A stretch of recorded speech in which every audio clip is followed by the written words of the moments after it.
Olá, estudantes! Eu sou o professor Robson Anselmo Tavares e hoje nós temos mais um encontro da nossa série Papo Artístico Literário. Lembrando sempre que a nossa série procura valorizar o quê? Os pernambucanos, aqueles que fizeram e que fazem a história. E o tema da nossa conversa de hoje, como nós temos na tela, certo? Nós temos o quê? Gilberto Freire, uma vida e ideias de um intelectual. E para abrilhantar a nossa conversa, o nosso bate-papo de hoje, nós temos aqui o professor Evaldo Gomes. Tudo bem, professor? Tudo bem, professor Robson. E aqui eu gostaria de saber o seguinte, justamente nós vamos hoje falar um pouco desse intelectual, não é isso? Exatamente. Gostaria de apresentar um pouco o seu currículo para o nosso estudante?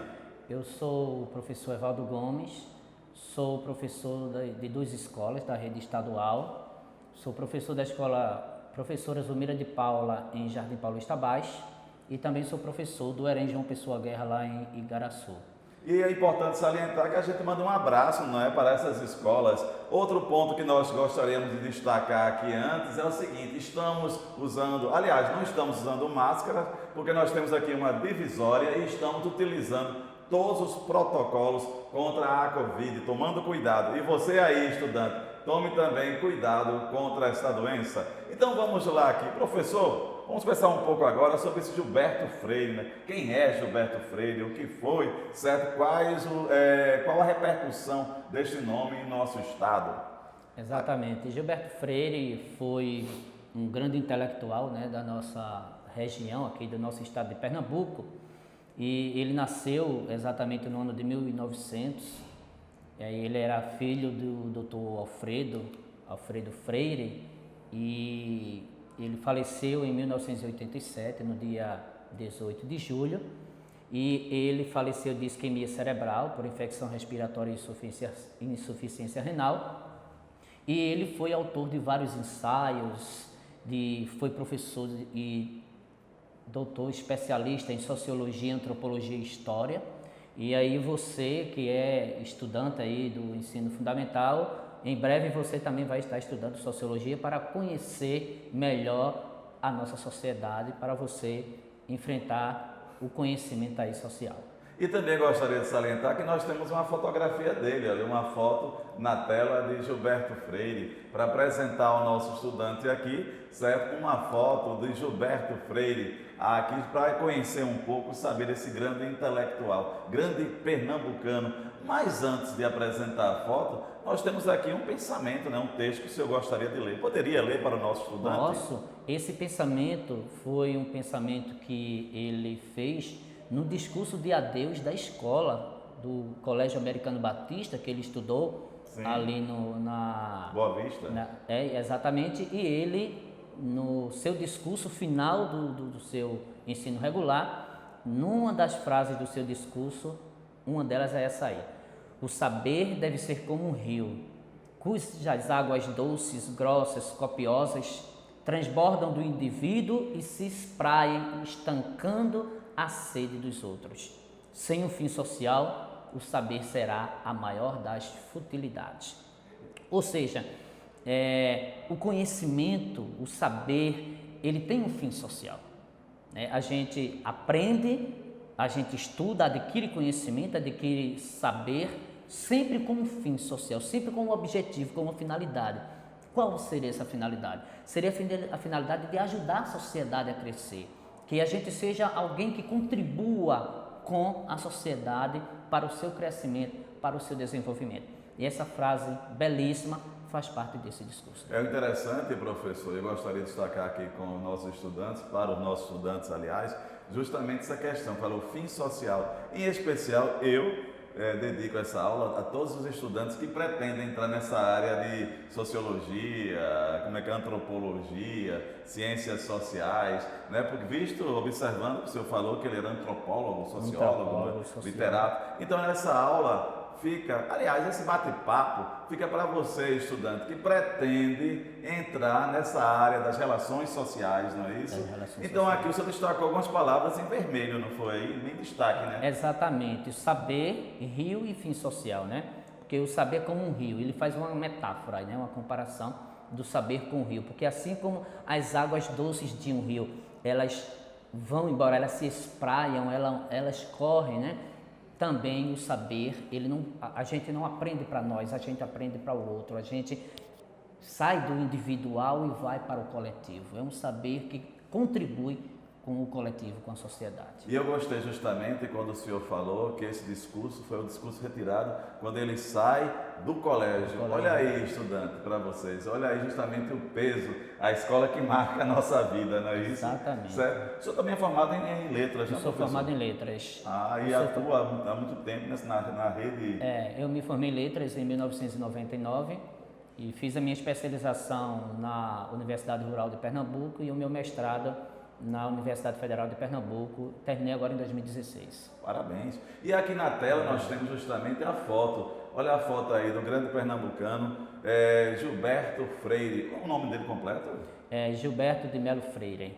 Gilberto de Melo Freire. Ele é interessante, uma curiosidade dele, é que até os 8 anos de idade ele não sabia ler. Inclusive a família achava que ele era retardado. Em 1909, inclusive, a avó materna dele faleceu, que mimava muito ele, faleceu achando que ele tinha problema de retardo. No entanto, nesse período de 1909, por aí, o pai dele contrata um professor de inglês, americano inclusive, para ensinar ele, e esse professor vai ensinar inglês a ele, e é quando ele tem contato com o Gilberto Freire, que desenhava. O pai dele, inclusive, Dr. Alfredo, apresentou os desenhos que ele fazia para o professor, e dizendo ao professor que ele tinha retardo e ver o que é que ele poderia fazer. E aí, quando o doutor entra em contato com ele, o doutor descobre que ele era muito inteligente e que ele expressava o seu saber, o seu conhecimento por meio dos desenhos. E numa das entrevistas que ele deu certa vez, ele explicou isso. Ele disse que ele não tinha o gosto pela escrita, pela leitura, porque ele gostava de se comunicar por meio do desenho. Só que esse professor conquistou, viu que ele realmente tinha talento e aproveitou o talento dele e propôs a ele: que tal você aprender a ler comigo? Eu posso lhe ajudar. Você é um desenhista muito bom, você pinta muito bem, então eu posso lhe ajudar a também ler e escrever. E aí ele gostou, ele confiou nesse professor, se entregou e aprendeu a ler. Depois que ele aprendeu a ler, a ele foram apresentados 2 livros que ele se apaixonou, que foram as Viagens de Gulliver e também Don Quixote de La Mancha. E aí ele se apaixonou pela leitura, aí daí em diante a vida de Gilberto Freire foi ler e estudar. Interessante que o senhor apontou ali justamente, ali em destaque, as disciplinas, né? Dedicou-se à sociologia, como nós já falamos, à antropologia e à história. Então, mais uma vez, repito, que nós ofertamos esse bate-papo, né, a todos esses estudantes que querem adentrar nesta área, né? E a sociologia e a antropologia eram ciências que ainda estavam, né, ganhando espaço no setor acadêmico, na área acadêmica, né? E ele muito contribuiu para o desenvolvimento dessas ciências sociais, sobretudo aqui no Brasil. Eu gostaria de explicar a você, estudante, justamente quando o professor fala aqui, essa questão do desenvolvimento dessas disciplinas como ciência, não é, professor? É porque justamente tinha-se o pensamento de que era a ciência, aquela de laboratório, aquela imagem que nós pensamos, que ciência só é aquilo de laboratório, né, que é toda aquela aparelhagem de química, de física. Então as ciências humanas, nesse caso a história, a antropologia, está se firmando. Professor, uma coisa que me chamou a atenção justamente foi quando o senhor falou essa questão.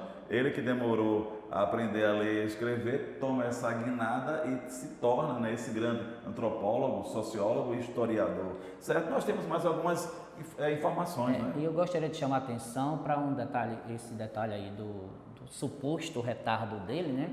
E isso deixa uma lição para os nossos estudantes, né? É isso mesmo. Uma pessoa que a família não acreditava nele, no entanto, ele surpreendeu. surpreendeu e se tornou esse grande intelectual, que não era apenas um intelectual brasileiro, mas se tornou alguém internacional. Alguém que conquistou um espaço fora do país e, inclusive, ele recebeu mais prêmios fora do país do que aqui mesmo no Brasil. Poderia citar alguns? Aí temos alguns dele. Ele, inclusive, é o intelectual brasileiro mais premiado no Brasil e no exterior. Alguns dos prêmios dele, ele ganhou, por exemplo, aqui no Brasil, o Prêmio Machado de Assis, na Academia Brasileira de Letras, em 1962. Depois, em 67, ele recebe lá nos Estados Unidos o Prêmio Aspen, do Instituto Aspen de Estudos Humanísticos. Ele também recebeu, em 69, o Prêmio Internacional La Madonnina, na Itália. Recebeu o Prêmio de Cavaleiro Comandante do Império Britânico, lá na Inglaterra, em 71. Recebeu em 83 o título de Gran Cruz de Dom Afonso El Sábio, na Espanha. E dentre vários outros prêmios que ele recebeu, ele também recebeu foi sagrado imortal da Academia Pernambucana de Letras em 1986. Parece-me, até onde uma certa vez ouvi, parece que ele é o único brasileiro que recebeu esse prêmio, né, de Cavaleiro do Império Britânico. Isso, exato. E nós temos mais coisas, mais movimentos que ele participou, não é isso? Exato. Gilberto Freire, depois de que ele começou a aprender a ler, né, lá para os anos de 1913, por aí, ele começa a se tornar alguém influente, inclusive no Colégio Americano Batista, né, aqui onde ele estudou, e no Colégio Americano Batista ele começa a participar, inclusive até a coordenar um jornal que era o Lábaro, que era um jornal da escola. Aí em 1916 ele foi convidado para fazer a sua primeira palestra na Paraíba. E lá ele palestrou em 1916 e veja, um menino ainda de menor, né, com 16 anos de idade, e daí em diante ele ficou conhecido, ficou muito querido, inclusive o discurso dele foi publicado num jornal, e aí daí em diante a carreira artística dele, no caso aí intelectual, melhor dizendo, essa carreira intelectual dele só foi crescendo. A partir disso, em 1918 ele viajou para os Estados Unidos, quando já tinha terminado os estudos regulares, e foi enviado para fazer o seu curso superior. E lá ele terminou a faculdade, situando-se no Texas, e depois lá também ele fez o seu mestrado e viajou o mundo, e daí em diante ele foi convidado para vários países, como França, Alemanha, Itália, Espanha, os próprios Estados Unidos. Ele foi várias vezes e também viajou o Brasil inteiro fazendo muitas palestras e ensinando. Eu gostaria de destacar, professor, justamente como o senhor falou aí também, essa questão que ele faz, né, um jornalzinho na escola, né? Tá aí uma dica para o nosso estudante. Que tal nas aulas de língua portuguesa, nas aulas de história? A aula que você, estudante, sentisse agradável, não é isso? Escrever um jornalzinho na escola, não é isso? Sem informação. Eu gostaria de destacar o que o professor falou, que alguém, né, que logo na tenra idade, foi desacreditado até pelo pai, né? E de repente é esse sucesso que ele é. E ele também participou de mais congressos, né, em 26. Exatamente. Ele, enquanto aqui no Brasil, em 1922, estava acontecendo a Semana de Arte Moderna, ele estava lá na Europa concluindo o seu, né, aliás, lá nos Estados Unidos, concluindo o seu mestrado. E daí, quando ele chega aqui, em 1923, ele conhece o escritor paraibano, José Lins do Rego, se tornam amigos os dois, e aí ele começa a formar um círculo de amizade com intelectuais nordestinos, e daí ele pensa, junto com os amigos, em organizar o primeiro Congresso Brasileiro de Regionalismo. E esse congresso de regionalismo, o objetivo dele era defender e preservar as tradições rurais patriarcais do Nordeste. Ele era um intelectual que vivia preocupado em conservar as origens tradicionais do Nordeste em especial e também do Brasil. E daí desse primeiro congresso que eles vão realizar em 1926 surge o chamado Manifesto Regionalista, que de certa forma ele se opunha à Semana de Arte Moderna, porque a Semana de Arte Moderna ela propunha uma renovação, uma entrada cultural do Brasil na modernidade, que o modernismo tinha importado da Europa, tinha trazido da Europa para cá, mas ele percebeu, o Gilberto Freire percebeu que esse modernismo, o modernismo de 22, ele ainda era meio europeizado. Ele até usava a expressão que o modernismo, a Semana de Arte Moderna, ela era sub-europeia, ou seja, estava a cargo da Europa, né? Trazendo as vanguardas europeias para o Brasil. Mas ele queria abrasileirar, ele queria nacionalizar, ele queria uma coisa mais regional, mais nossa. E aí eles fazem o primeiro congresso e fazem o manifesto regionalista. E é interessante lembrar para os nossos estudantes que Gilberto Freire, certo? Aliás, a Semana da Arte Moderna, esse manifesto regional do Recife que está falando, né? Esse manifesto regional, essa Semana da Arte Moderna, que o senhor citou, justamente está fazendo 100 anos neste ano. Você poderia citar obras dele? Gilberto Freire, ele foi antropólogo, ele foi jornalista, poeta, foi autor de ficção, foi pintor, né, desde a infância que ele desenhava, e ele é considerado um dos mais importantes, né, sociólogos do século XX, principalmente brasileiro. Ele escreveu várias obras. A mais importante delas, a mais conhecida, a mais famosa, é a Casa Grande de Senzala, que foi escrita em 1933. Ele disse que passou 2 anos para escrever essa obra. Em 1931 ele começou a escrever essa obra, ela ainda estava fora do Brasil. Ele chega no Brasil e no Rio de Janeiro ele escreve e conclui aqui no Recife. E além dessa obra, outras 2 fazem parte da chamada trilogia inicial dele, que são reflexões sobre o patriarcado tradicional do Nordeste e do Brasil, em que ele vai falar, né, sobre a questão da origem da formação da sociedade brasileira. Então a trilogia dele é Casa Grande Senzala, escrita em 1933. Ele também fez Sobrados e Mucambos em 1936 e escreveu o livro Ordem e Progresso em 1959. Essa trilogia, esses 3 livros, pertencem, portanto, a esse ramo aí dele. Mas ele escreveu outras obras também, como Nordeste, em 1937, Assombrações do Velho Recife, em 55. Ele escreveu uma novela também chamada Dona Sinhá e o Filho Padre, em 64. E escreveu Tempo Morto e Outros Tempos, em 1975. Na tela, nós temos aqui a obra, né?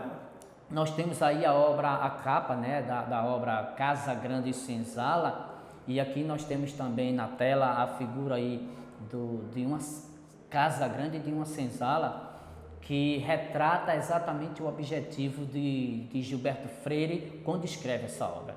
Casa Grande Senzala, escrita em 1933, ela é considerada uma das mais importantes e uma das mais representativas da formação da sociedade brasileira, né? Por meio dela, ele revela a essência de suas ideias, que foi apresentar a mestiçagem como uma qualidade e não como um problema. A questão é que desde o século XIX tinha uma suposição, né, uma teoria que o mestiço ele era um problema racial e que ele empobrecia intelectualmente, ou seja, a sociedade que era composta de mestiços, ela era uma sociedade incapaz, ela era uma sociedade que tinha problemas de desenvolvimento intelectual. E também o clima, né? E, além de tudo isso, que aí vem o chamado determinismo racial. Eles acreditavam no determinismo racial, que dizia que o clima aqui dos trópicos, daqui da América, não favorecia. Inclusive, Euclides da Cunha dá um retrato disso no seu livro Os Sertões, quando ele retrata lá a questão da terra, né? Ele faz uma análise geográfica da terra brasileira e ele mostra que a terra não tem condições, não oferece nada. E Gilberto Freire vem desmistificar isso, ele vem provar que isso não é verdade e que esse racismo, esse preconceito com a região, com o nosso clima e com a mestiçagem não tem fundamento científico, não tem base científica. É importante lembrar que quando o professor fala aqui sobre a obra de Euclides da Cunha, Os Sertões, é uma obra interessante e você também, estudante, estudar, né? Euclides da Cunha, do começo do século XX, certo? Que retrata a Guerra de Canudos. E nós temos ali outras informações, não é isso? Exato. Sobre Gilberto Freire, não é isso? Nos anos, né? Exato, exato. É exatamente isso que eu falei, né? Nos anos 20 e 30, aí, em 1920 e 1930, defendia-se aqui que existiam raças humanas superiores e raças humanas inferiores. A luta é a defesa do embranquecimento da sociedade, né? Acreditava-se que a raça pura, a raça branca, era uma raça capaz, superior, e a raça que era fruto de mestiçagem, fruto da mistura de raças, era uma raça inferior.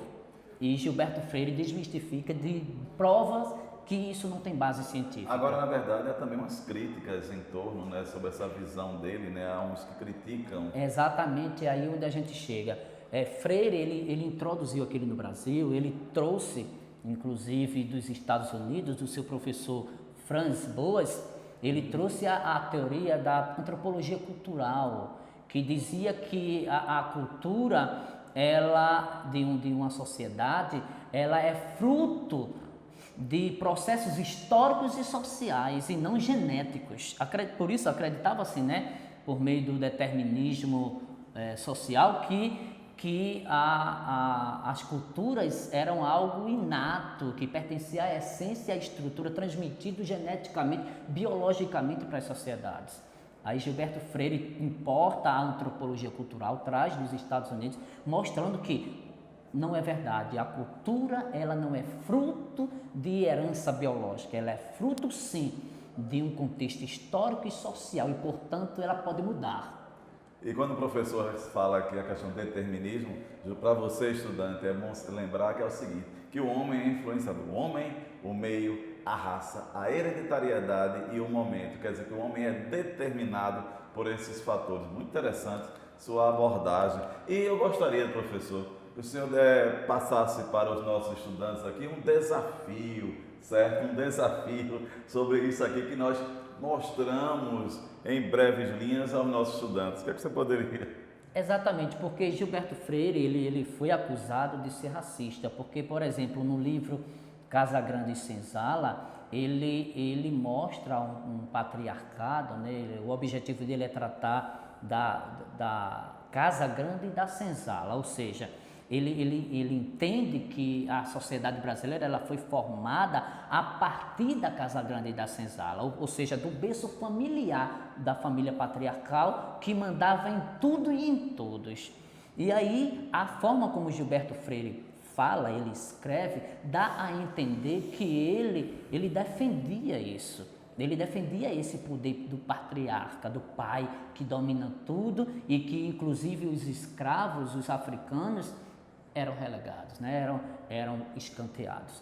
E outra coisa, Gilberto Freire chegou, por isso que também, por causa disso, é que o acusam de reacionário, porque em determinado momento, num dos seus escritos, que ele escrevia para vários jornais, né? Inclusive o Diário de Pernambuco ele escrevia muito, ele chegou a valorizar o analfabetismo, dizendo que o analfabetismo era algo bom porque ele preservava a nossa tradição, a nossa cultura tradicional. E aí ele passou a ser acusado de reacionário, ou seja, de uma pessoa que é antidemocrática e, portanto, racista. Aí o desafio que eu deixo você, estudante, reflita. Se quiser aprofundar mais, Gilberto Freire é muito bom conhecer esse intelectual. O desafio que eu deixo, portanto, é o seguinte: você vai decidir, Gilberto Freire era mesmo racista, reacionário ou não? Ele dizia que não era, ele se defendia que não era, mas outros o acusavam de ser. E para você, ele é ou não é? Então, minha gente, por hoje aqui é só. Muito obrigado, professor. E lembrar aqui que outros convites o professor virá também para tratar de Gilberto Freire em uma outra temática, em um outro livro. Muito obrigado. Antes de mais nada, eu gostaria de agradecer aí a nossa professora, intérprete de Libras, Sueli, a Roberto aí do som, Roberto que nos ajudou aqui, ao professor Samuel, ao professor Jamerson, certo? Que colaboram conosco aqui nesse papo artístico literário. Um forte abraço, muito obrigado, professor. Obrigado também, professor Robson. Forte abraço, professor Robson. Até mais, pessoal.